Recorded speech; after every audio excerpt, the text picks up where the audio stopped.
Hello, this is Alondra Chapman, and I'm coming to you from Oakland, California. And today I have a guest, Juel Rice, and I'll let him introduce himself.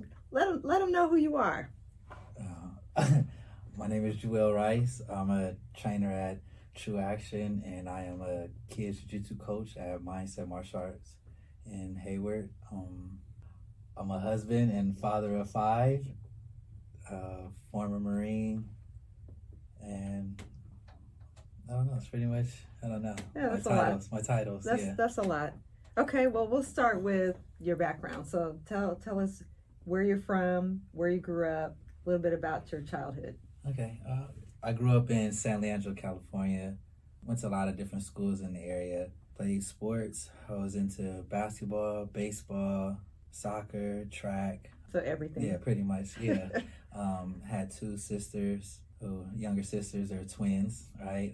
And then, grew up just pretty much playing sports. Has been really active. And then I went to San Leandro, graduated from San Leandro High, went to the Marine Corps, got stationed in Virginia.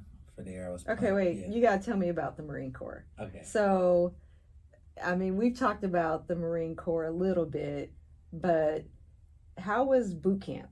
Well, for me, I have fun. You know me. Yeah.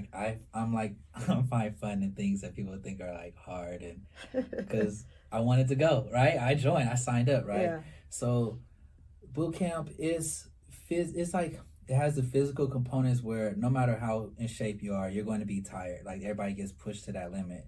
It's more so the mental, like what do you do when you break, right?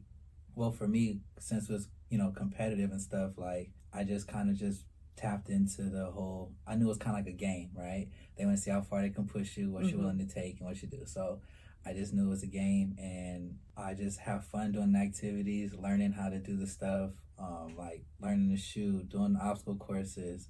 I mean, there's some parts of it that was hard, but I don't know, overall, I enjoyed it. I just would, like, when things got hard, I would just think about, like, this was signed up for at the end of the day.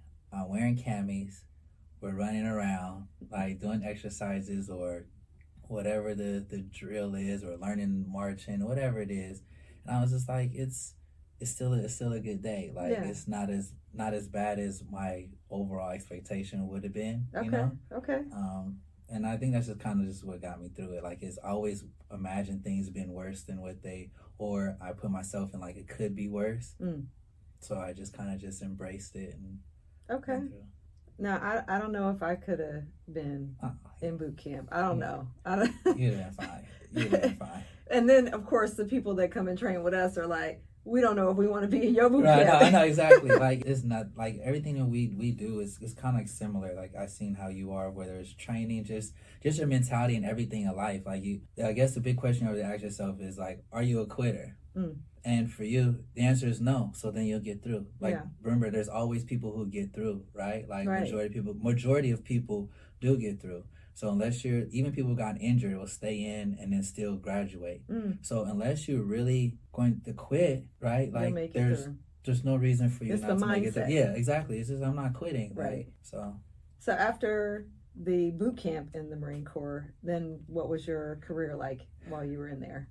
So then, after I went to school to be based in public affairs and to be a photojournalist. Interesting. And then, so after go to school, then I was stationed in Virginia. And everyday life for me, same thing. I didn't know what to really expect because, you hear all these stories. But I basically went to an office job. We would track people's deployments. Look, I don't want to go into the boring parts of it, but basically I would just write hometown release stories, like stories that would go into newspapers and everything, take pictures.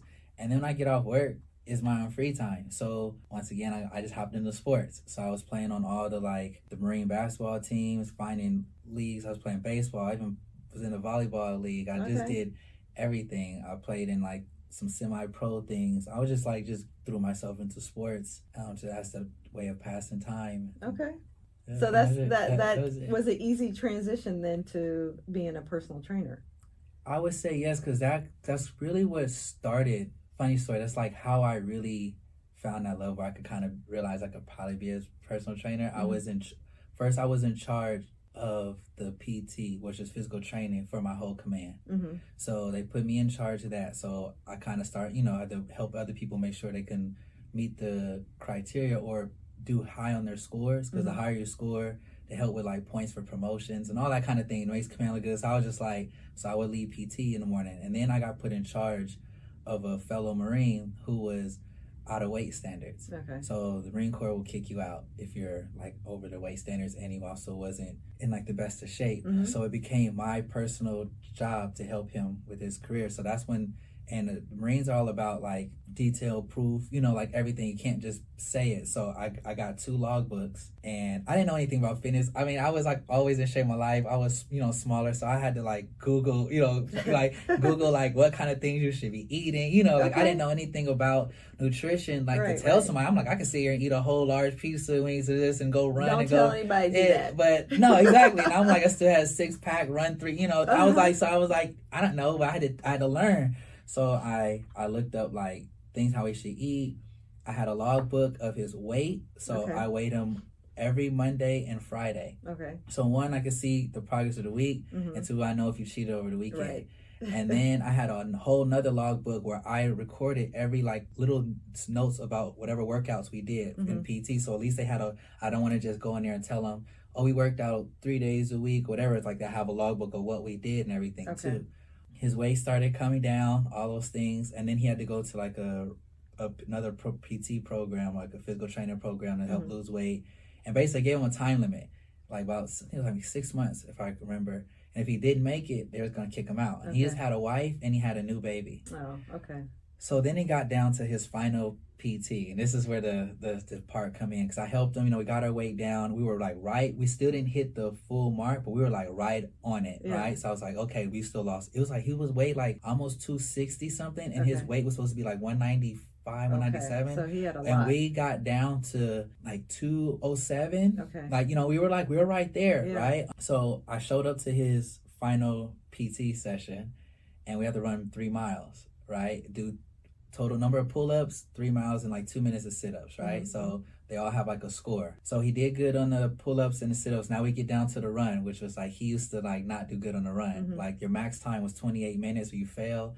He used to be like close to that. But over the time we've gotten better. So I'm like, he didn't know I was coming. So I showed up, I'm gonna run this with you, right? And then I had my stopwatch on, and we was running.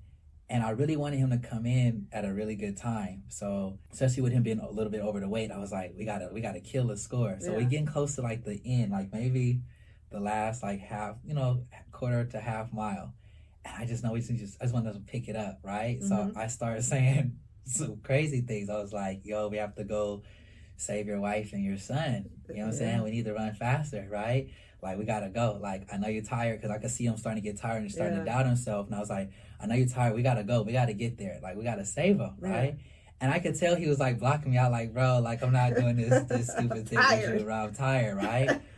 But I just kept saying little things in his ear. I was like, bro, like, I don't care how tired you are. Like, what are they there? They holding your kid. And they're gonna kill your wife and son, bro. We don't get there in time, bro. Like, you gonna say you're tired, right? Like, and all of a sudden, I kept saying like crazy things like that, and I could see the switch, like it finally like hit, and he just started, you know, pumping his heart, and I'm like, I'm yelling, let's go save your family, because at the same time, I know it's like not real, but technically, like, you get kicked out, they don't care. You know, you're gonna lose the benefits that you have for your wife and your kids, and they don't care how, if you're gonna go back to your hometown, or if you can't pay your rent, or you gotta find a job there. You know, if you get kicked out, that's kind of on you. You know what I'm saying? So I just, you know, I guess it kind of hit, and then he just starts striking. We end up coming in like 21 minutes, right? Like, like, so basically averaging about a 7-minute mile, which is a good time, especially for him. And at the end, you know, he was tired, you know, all red, his legs burning, laying across the finish line, right? And then I remember just that part, he looked at me, he's like, dude, you're crazy. And he was like, but it worked. Exactly. He was like, I don't know why, but I let you in, and I started imagining what you were saying, and I don't know, and it just took over. But for me, that's what I started realizing, like, a lot of people have a lot of potential still deep inside them. They think they're giving 100%, and sometimes it takes that kind of crazier person who fully believes like that there's more Mhm. and is willing to go through it with you, whatever else it may be. But it's like, no, let's really go find out. And it takes people that mindset shift, and the body just follows. Mhm. And that kind of is a reason why, I kind of like being like that unleashed potential type thing, or why I kind of say and push crazy things, or why I believe crazy things and I keep speaking them, is because that was like my very first experience, because I always did it to myself. Like you said, whether it was boot camp, I always did things to myself and I assumed other people did. I don't know why. You just assume people think similar, For right? sure not. Right? And then I just started realizing that it's more rare than I thought. Yeah, so for sure. That becomes kind of my fitness gift as a trainer. Well, for me, and we've been training together for 10 years now, which is crazy. But a couple things. I remember running with you. And of course, I'm not the distance runner. So here I am, the sprinter. And this crazy dude is running on the side of me, talking to me the whole time. Saying crazy things to me, but encouraging things like, don't, you got this, you got this. But I was like, I don't got this. This is hurting, this is burning, but I did it. And we've been out a couple times like that, and I'm struggling, but I'm getting there because I'm going to keep up with this dude, whatever it takes, I'm going to finish. And then the main thing that you said to me when I was training for the 2019 Natural Olympia, from 2018, when we got back from Vegas, all the way through to 2019 and beyond, you spoke the words, "You are the best in the world" to me the whole year. And the first time you said it, I was like, what is he talking about? He's just saying stuff. And then, of course, again, at least I know I listened to you, but you saying that to me made me start thinking, now, wait a minute. If he believes that, then maybe I need to step up my thought process and be the best in the world. Yeah. If you believe it, then you seeing something that I need to see too, and really, step into that and embrace that. So thank you, because that was awesome for me to see that for a year coming out of your mouth. Other people start saying it too, and then to actually be that on that stage. That was amazing. That was the icing on the cake. It really was. Like, man, just watching you when they that moment, man, and it was the final two. Yeah. And I was like, she got it. I was like, yes, this was like, I was like, no, this better. This is the moment, right? And then when they called out that other number and you were left standing as the best in the world, man, my heart just like, oh man, it was so exciting. I was so happy for you, because it's like, it came true, and not everybody's dreams come true, but that's okay, right? To keep dreaming and keep going for it and come away, but that became a reality. And then, remember from the year before, right? Yeah.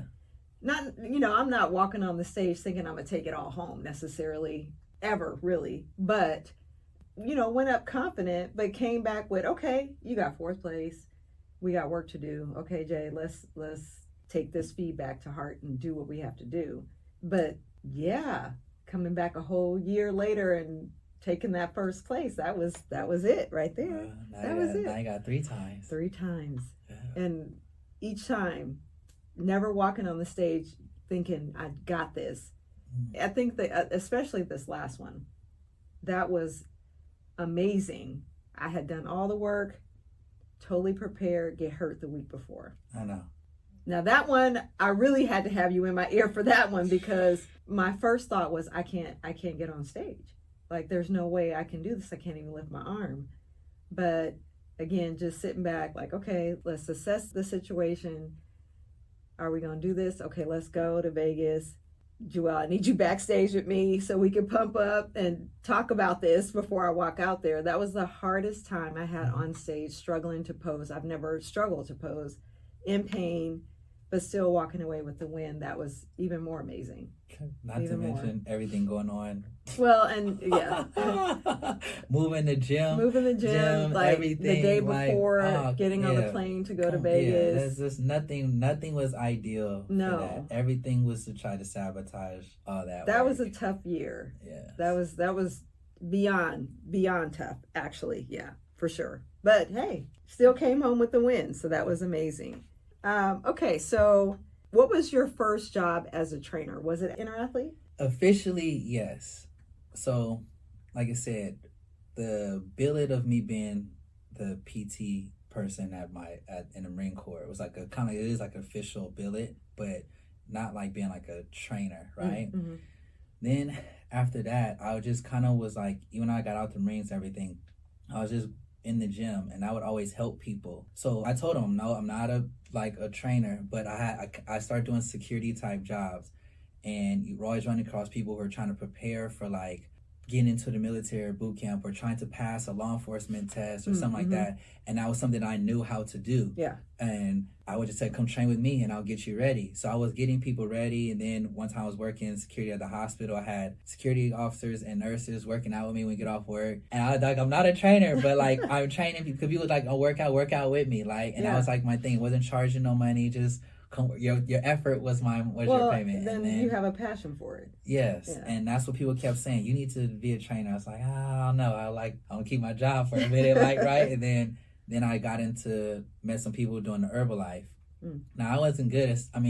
We sold some shakes, but I really didn't care as much about the shakes as I loved the environment that the people and team that we had in Sacramento that we created, and the fit clubs and stuff. So once again, I liked the workouts and helping people. And then was when I came over and moved back to San Leandro and met you, is when I was really, because I started doing that like full time. And then I was like, okay, since I made that career path site, and I was like, then I started working on, my certification stuff, and I talked to you.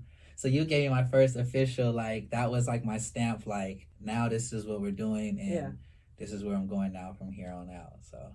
And then from there, you also started going into the martial arts. Yes. So I kind of started when I was in Sacramento. Like, I always wanted to fight and never got a chance to when I was younger. And then, of course, Amber took me as a birthday gift. Amber's my wife, by the way, right? So she took me as a birthday gift while she was still pregnant, like 8 months pregnant with Juju. And we went to an MMA fight, and I was watching it, and I was just like, I don't really want to do it. And she was like, go for it. So I started training out there. Then I moved over here, same thing, I linked up with my best friend, and started getting into martial arts. That's when, and like I said, I started putting it on, okay, I'm not just doing this just to be in the gym. Like, I'm doing this so I can have an MMA fight and then take it from there and keep going. And then, it evolved. I'm still doing martial arts stuff to this day. Yeah. So your first martial arts fight, that was? 2015. Okay. Yeah, it was 2015 in January. And as I said, I skipped the normal steps. Nothing I do is like seem to be normal, right? I didn't do a jiu-jitsu tournament or Muay Thai fight or smokers, anything that kind of sets you up. I just, got ready, walked straight to the cage, right? Had an amateur MMA fight. That was all crazy. It was fun having everybody there. I didn't win, right? But I learned so much from that experience. And then after that, that's when I started doing a lot more Muay Thai and then Jiu-Jitsu.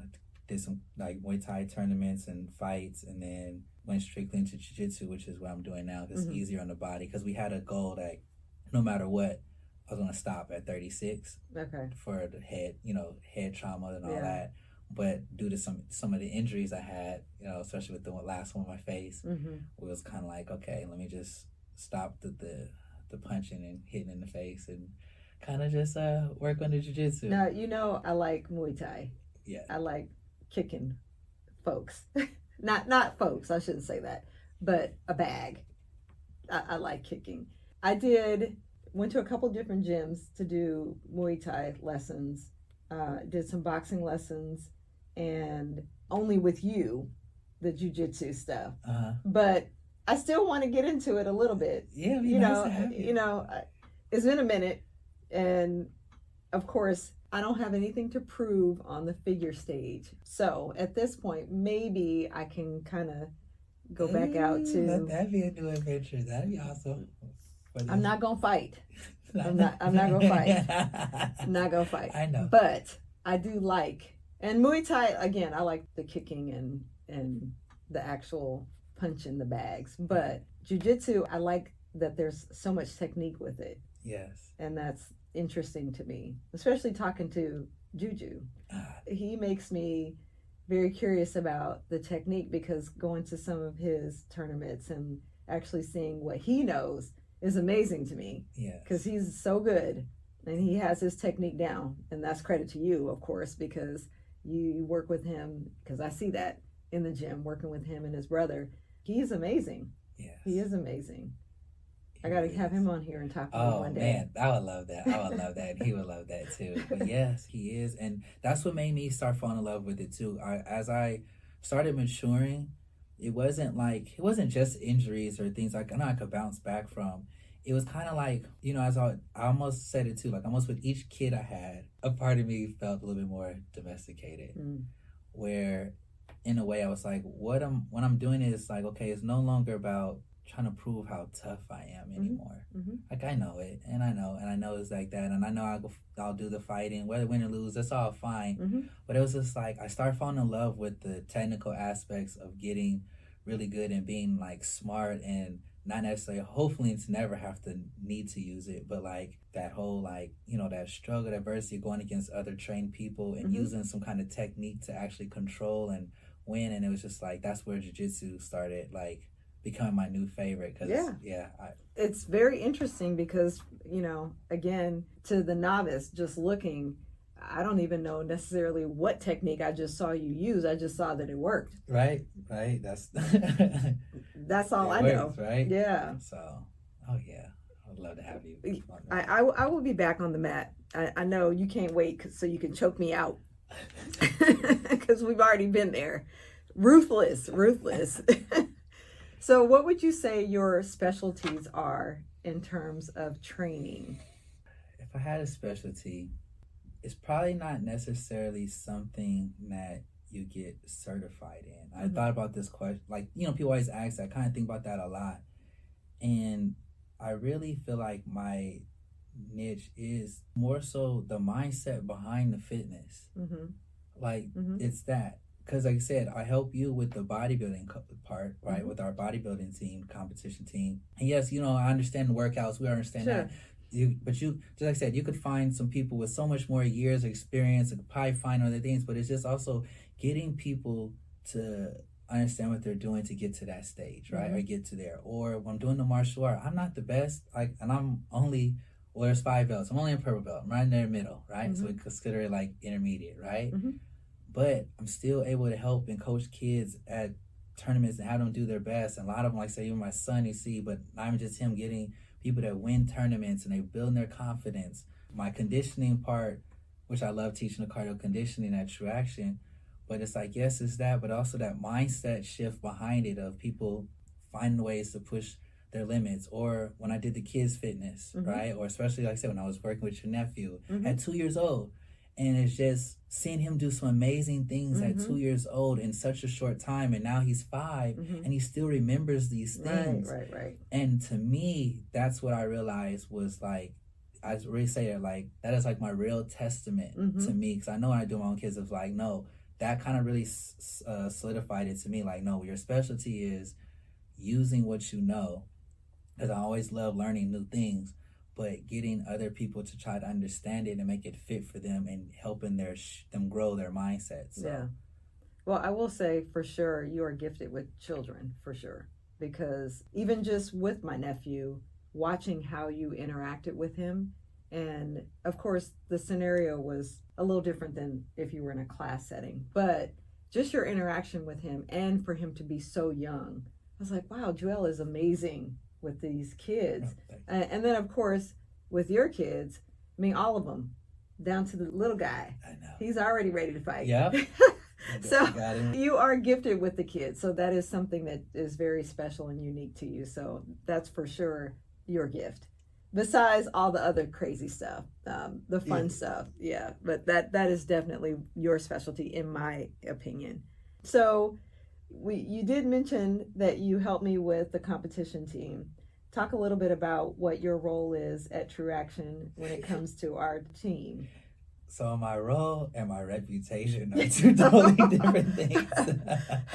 There is that. His reputation precedes him. So my role is, especially when they have the guys come in, I really kind of help them with the workouts and getting them to lift to, get their muscles and stuff to develop according to your eye, because you have the eye and you do the nutrition, which is you're amazing at. But because of your knowledge of the sport, you've been a judge in this all the just you all your years, and just it's like crazy the knowledge that you have, right? So behind what you see when you're looking at their pictures of their bodies, what it is, it's kind of like I feel like I listen to you, understand your vision, and then develop like the workouts and stuff like that to make sure that we get that. So that's like the main job.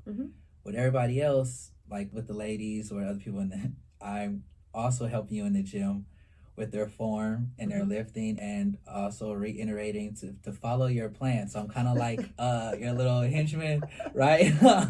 So that's probably where the reputation comes in. If you don't hear it just from me, you definitely gonna hear it from him. So yeah, so I think I'm one of your enforcers of the Alondra's Yes, there plan. You go, enforcer. So that's a good. That's a good name. That's what it is. So that's what I feel like is my other duty of and just tell them it's like no, like you have every answer that you need. Your plan is there. The plan, yes.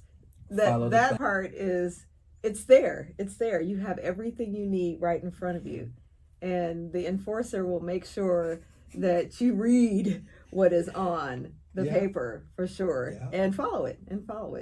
I think Maurice is also an enforcer too. Yes, you're surrounded by enforcers. And a shout out to the team captain, Shadi. She's exactly another person. So she definitely is Mama Bear. So talk a little bit about what is next for you in terms of either coaching in the gym, Muay Thai, JiuJitsu. What's next as far as goals on your plate? Goals on my plate. So now I have the fifth baby who is just turned 3 months old. So my goals are kind of, they're changing because I have so many different hats I'm trying to wear.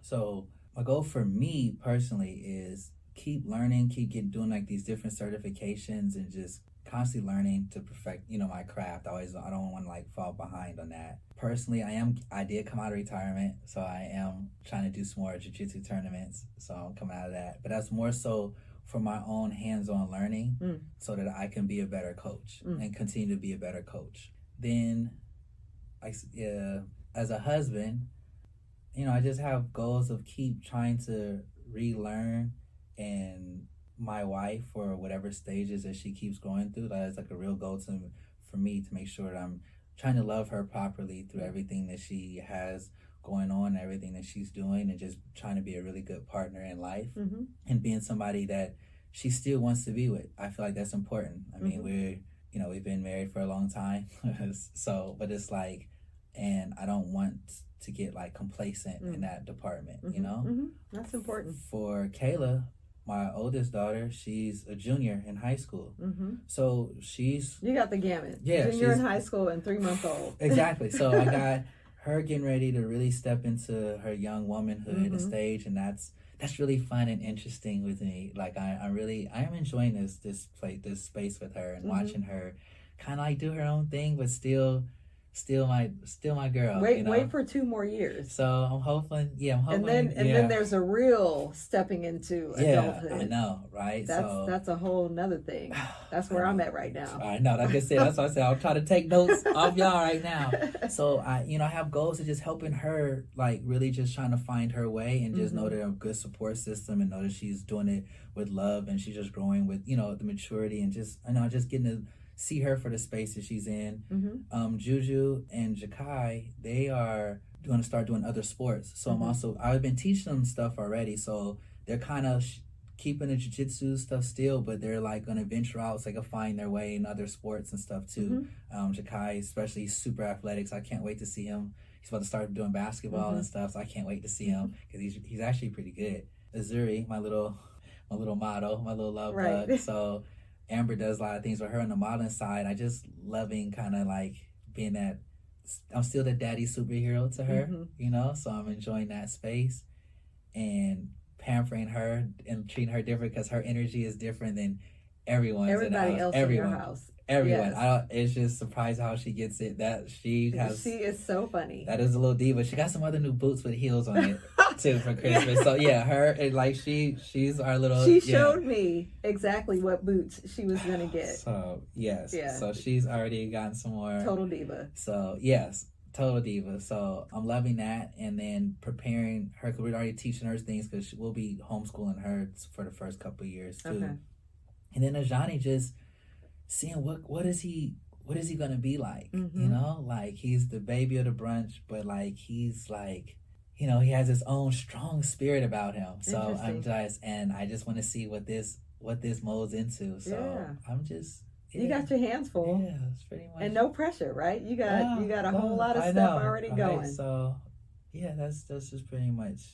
Those are my goals. Yeah. Okay. A lot more family oriented goals than actual sure paper goals or well that's you have a beautiful family. Oh, thank you. Beautiful family, and Amber is amazing. Your wife of how many years now? We're about to have 14. Okay. Yeah, 14. Yeah. You guys have been been through a lot of 15. stuff. Yeah, been through a lot of stuff. I mean, and I've known you guys for 10 years, so I've seen a lot of it. Yes. It's been a roller coaster of a ride, but that's life, right? Yes. That's life. Well, thank you so much for joining me, and I thank you guys for watching. Again, this is Juel Rice. He works with me at True Action as a personal trainer and also at Mindset as a JiuJitsu coach. In particular, the kids, but also for everybody. So join us again. Be sure to like, subscribe, and share. And we will see you back next time.